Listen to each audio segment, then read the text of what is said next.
është komplet konjunktur e lidhur politike me një konjunktur tjetër e cila ka financuate. Pra, që ka ndodhë?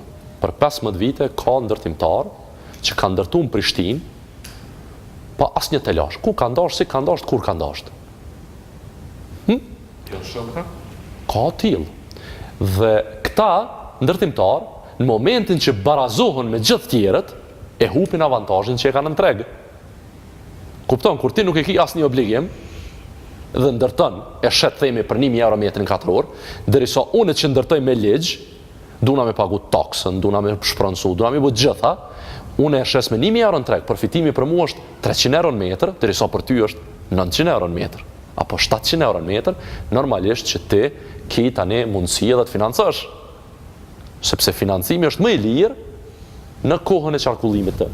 Dhe kështu, Brahim Selimaj, jo, po sepse është personi i cili flet medialisht, ka përgjegjësi publike, apo është kryetari i shoqatës ndërtimtarëve. Ka qenë kandidat i LDK-s në zgjedhjen nacionale. Nebi Zariqi, gjithashtu një person i cili si duket po shpërfaqet si zëdhënës i shoqatës, pra po e paraqet kërkesën e shoqatës, ka qenë gjithashtu ju e dini në strukturë ekzekutive të Prishtinës.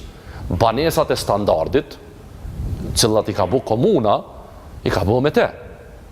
I ka bu me Nebi Zariqin. Nebi Zariqi ka obligime ndaj komunës Prishtinës, financiare. Nuk i ka pagu obligimet. Brahim Selimaj është politikisht i lidhur. Dhe mua po mdel kjo kështu, po mdel që unë për 15 vite s'kam qenë gjendje, veç pak, të spjegoj çfarë po mendoj.